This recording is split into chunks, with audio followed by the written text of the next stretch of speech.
Assalamualaikum warahmatullahi wabarakatuh. Perkenalkan, kami dari kelompok kelas A yang beranggotakan Bagas Pramudia, Amru Anafi Iswahyudi, Anissa Nabilah, dan Dewi Kusuma Trisnasari. Pada kesempatan kali ini, kami akan mempresentasikan mengenai progres prarancangan pabrik smelter pengolahan nikel, PT Nikel Sentosa Indonesia.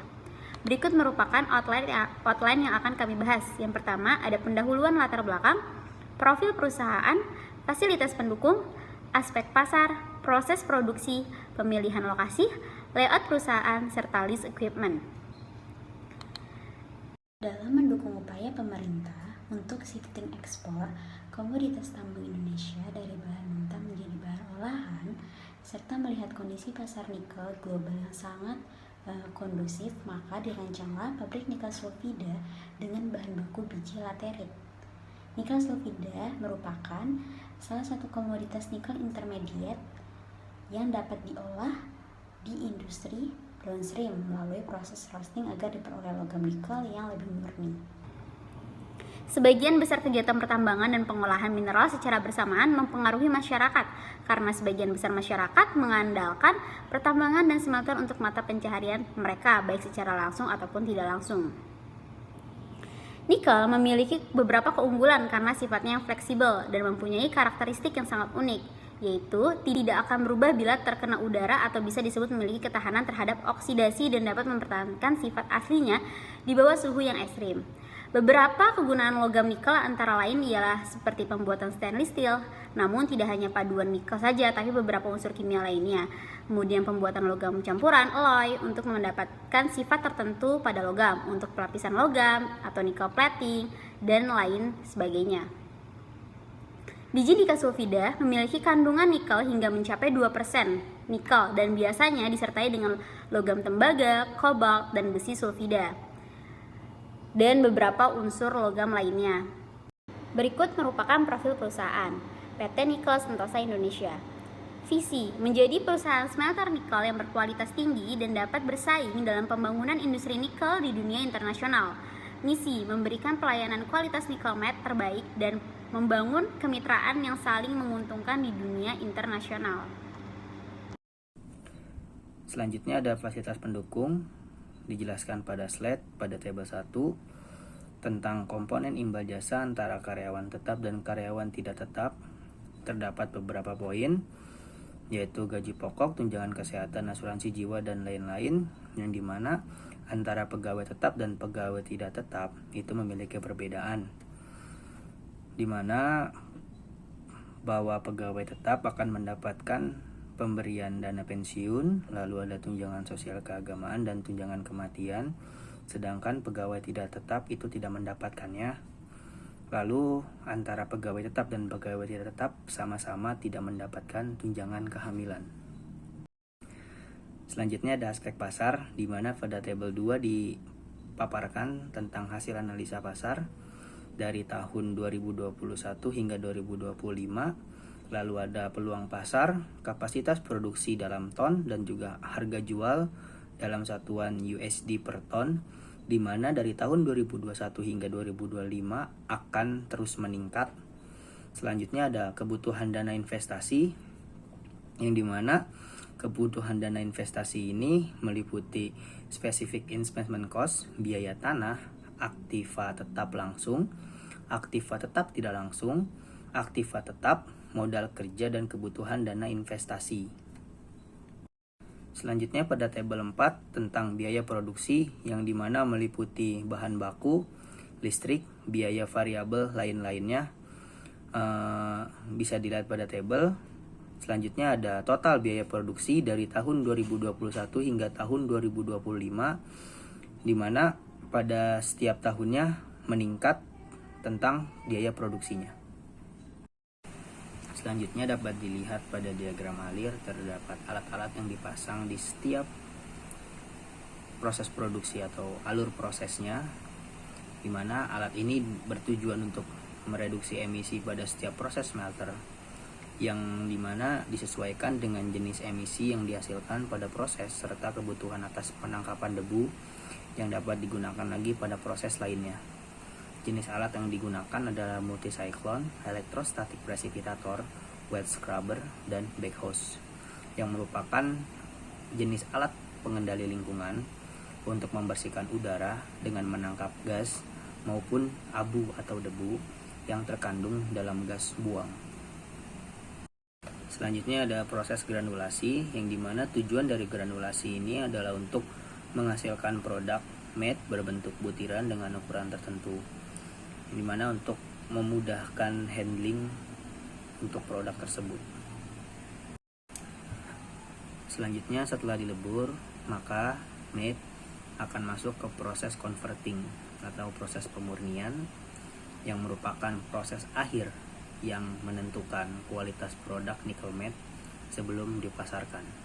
Proses ini bertujuan untuk menaikkan kadar Ni di dalam matte.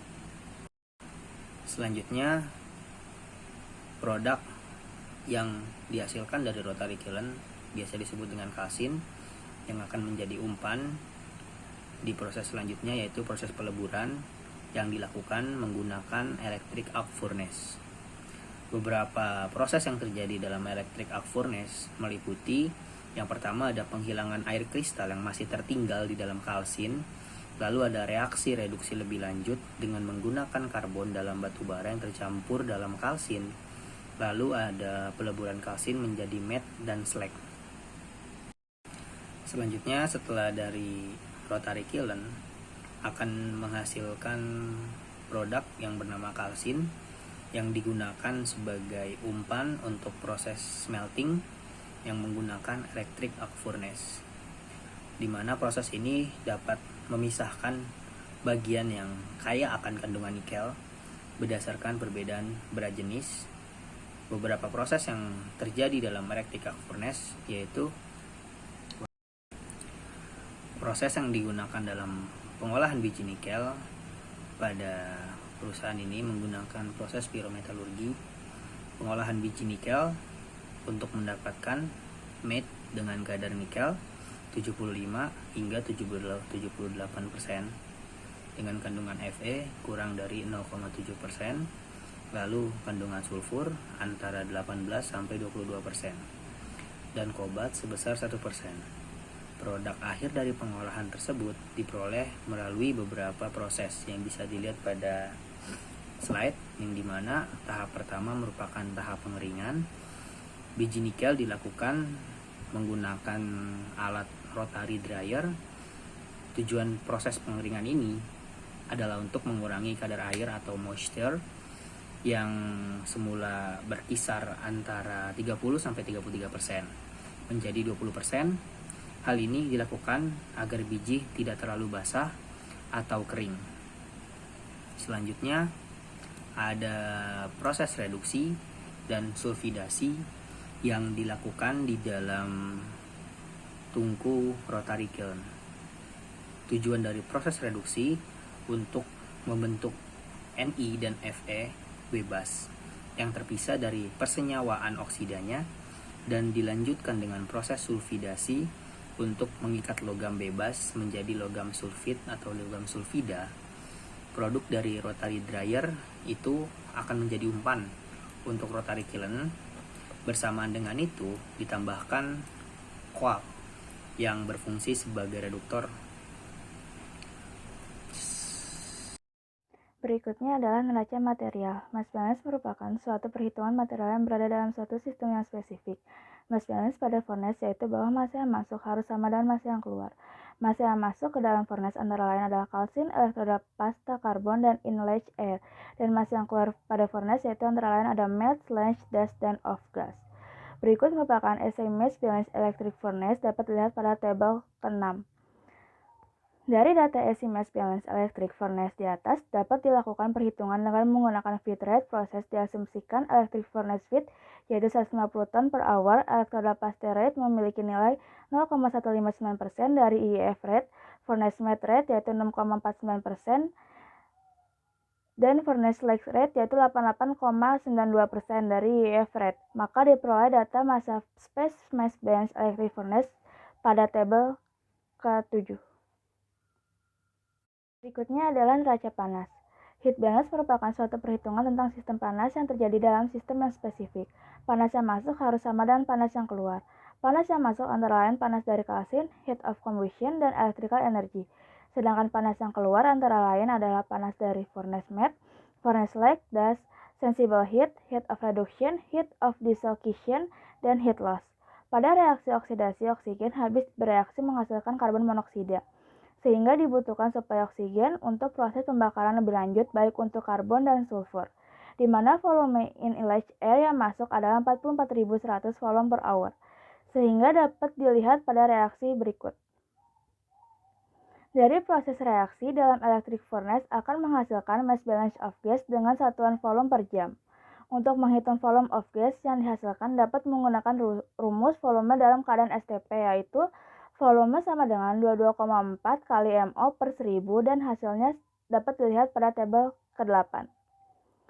Setelah diperoleh volume of gas yang dihasilkan, maka mass balance of gas dapat dilihat pada tabel ke-9. Setelah didapatkan mass balance dari of gas, maka selanjutnya menentukan heat balance untuk menurunkan suhu of gas dari furnace menuju combustion chamber sehingga 1000 derajat Celcius menjadi 800 derajat Celcius. Sehingga dari perhitungan heat balance didapatkan volume gap air yang masuk. Rumusnya itu Q lepas sama dengan Q terima. Hasilnya dapat dilihat pada tabel ke-10. Assalamualaikum warahmatullahi wabarakatuh. Perkenalkan, nama saya Amrohan Hafiz Soyudi dengan NPM 333411843. Selanjutnya saya ingin memaparkan pemilihan lokasi di PT kami, di mana pemilihan lokasi ini dari suatu perusahaan ini sangat penting sehubungan dengan perkembangan ekonomi sosial kemasyarakatan. Nah, hal ini berpengaruh pada kedudukan perusahaan dalam persaingan serta kelangsungan hidup perusahaan selanjutnya. Oleh karena itu, perlu diadakannya seleksi dan evaluasi sehingga lokasi terpilih dapat memenuhi persyaratan bila ditinjau dari segala aspek ya. Nah, untuk pemilihan lokasi dari PT Nusa Nikel Sentosa Indonesia ini terpilih di daerah Sulawesi Tenggara karena letak geografis yang strategis yang dimana daerah tersebut memiliki potensi sumber nikel yang berlimpah sehingga bisa langsung diolah di daerah tersebut. Selanjutnya untuk layout perusahaan, di mana plan layout prarencana pabrik smelter nikel di PT Nikel Sentosa Indonesia ini perlu disusun terlebih dahulu sebelum dilakukannya pembangunan infrastruktur pabrik seperti perpipaan, listrik, dan peralatan proses untuk menciptakan kegiatan operasional yang baik, konstruksi yang ekonomis, distribusi, dan transportasi yang efektif, meliputi bahan baku, proses, dan produk. Ruang gerak karyawan juga yang memadai sehingga kenyamanan dan keselamatan kerja alat maupun seluruh karyawan ini terpenuhi. Nah, untuk layout pabrik ini dibagi menjadi dua bagian besar, yaitu tata ruang pabrik dan tata letak peralatan proses, di mana tata ruang pabrik ini terdapat di bagian bawah dan tata letak peralatan proses ini terdapat di bagian atas. Ya. Lalu selanjutnya untuk list main equipment pada PT Nikel Sentosa Indonesia ini, yang pertama ada rotary dryer, di mana material yang digunakan itu carbon steel atau SA283 grade C. Tekanannya itu 1 atm, dimensinya 100 x 660 cm. Temperaturnya itu sekitar 100 sampai 250 derajat Celcius, di mana memiliki power motor 3500 watt, tebalnya 4 mm dan memiliki kapasitas inputnya 300 kg per jam. Selanjutnya ada rotary kiln, di mana alat ini menggunakan material carbon steel dengan tekanan 1 atm dan dimensinya itu panjang 80,772 meter, diameternya 2,8956 meter. Lalu memiliki temperatur 900 derajat Celcius dan power motornya sekitar 18,5 sampai 950 kWh. Dan kapasitas input alat ini sekitar 215 ton per hari. Nah, terakhir untuk electric arc furnace, di mana material yang digunakan yaitu baja tahan api, dimensinya itu diameter luarnya 3 meter, diameter dalamnya 2,4 meter, tingginya 2,25 meter. Temperaturnya itu berkisar 2000 sampai 3000 derajat Celcius dengan power motornya 850 hingga 30.000 kWh dengan kapasitas inputnya sekitar 10 ton. Nah, selanjutnya ada auxiliary plant yang terdapat di PT Nikel Sentosa Indonesia ini, di mana yang pertama itu ada thickener, ada electrostatic precipitator, ada raw material storage, ada water supply, ada conveyor, ada cooking plant, lalu selanjutnya ada multicyclone, lalu ada wet scrubber, dan terakhir ada bakehouse. Sekian dari presentasi kelompok kami, kurang lebihnya mohon maaf. Wabillahi taufiq walhidayah. Wassalamualaikum warahmatullahi wabarakatuh.